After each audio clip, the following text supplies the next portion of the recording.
Ça fait longtemps que je voulais sortir ce bouquin. En fait, moi j'ai commencé à écrire très tôt, donc dès 2009, dès la fracture de mon épaule le 26 novembre 2009. Donc j'ai commencé en fait à écrire tout ce qui m'est arrivé ces dernières années, tous les défis auxquels j'ai participé.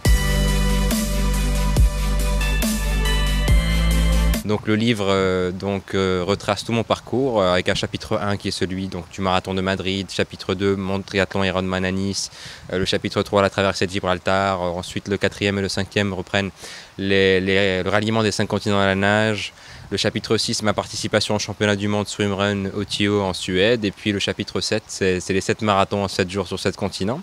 Et je finis avec un dernier chapitre, le chapitre 8, qui est un chapitre plus philosophique, qui parle de plusieurs notions, de pourquoi on a tendance à aimer souffrir, quelles sont, on va dire, les choses à appliquer pour se dépasser, la force du mental, l'importance de toutes ces petites choses.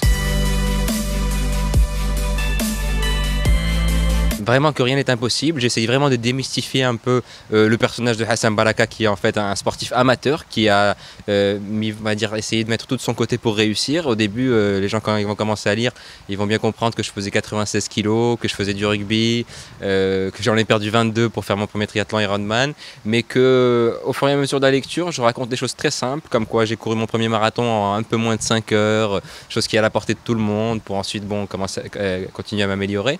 Mais toute personne qui lira ce livre peut, en 4-5 ans, rallier des continents à la nage et courir 7 marathons en 7 jours, pourquoi pas sur 7 continents. C'est fait exprès, donc la force de l'échec, ça reprend ce parcours sportif qui était celui d'un jeune garçon qui avait un rêve de réussir dans le sport, peu importe la discipline, mais il voulait réussir dans le sport. J'ai pas pu être judoka, j'ai pas pu être footballeur professionnel parce que j'avais fait les tests au Real Madrid, j'avais pas été pris, j'ai pas eu être rugbyman professionnel parce que je me suis fracturé l'épaule en jouant en France. Donc il y a eu 3 échecs sportifs, mais qui m'ont quand même permis de découvrir ce dépassement de soi à travers les compétitions et des triathlons Ironman que j'ai effectués au départ, pour ensuite les défis et les challenges que j'ai relevés.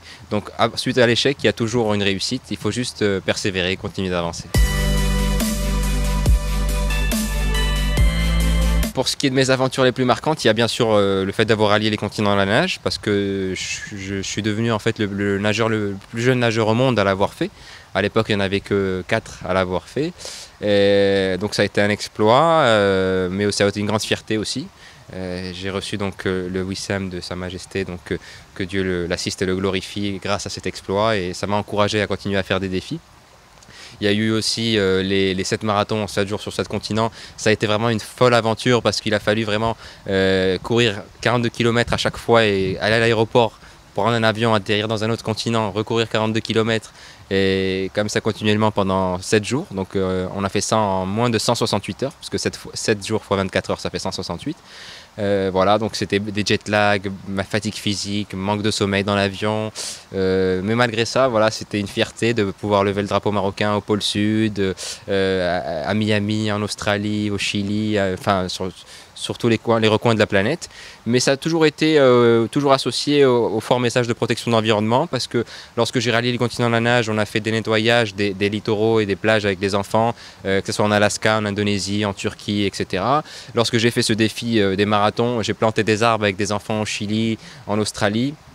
Donc voilà, ça a été pour moi aussi un honneur d'avoir fait mes défis sous la présidence d'honneur de son Altesse Royale la Princesse El Hasna et de la Fondation Mohammed VI pour la protection de l'environnement. Et donc c'était important pour moi d'associer le côté environnemental à tous mes défis. Une grande fierté, voilà, je garde les choses qu'on s'est dit personnellement, c'est quelque chose qui m'a touché énormément et qui m'a motivé à continuer à me surpasser. Mais voilà, je vous dis que ça a été une consécration. Je rêvais de réussir dans le sport et pour moi ça a été un aboutissement. Et alhamdoulilah, je le remercie et que Dieu l'assiste et le glorifie. Oui, pourquoi pas. Moi, tout ce que je fais, dès que je fais un défi, je l'écris pour moi d'abord. Et puis ensuite, si je peux le partager avec autrui, je le ferai.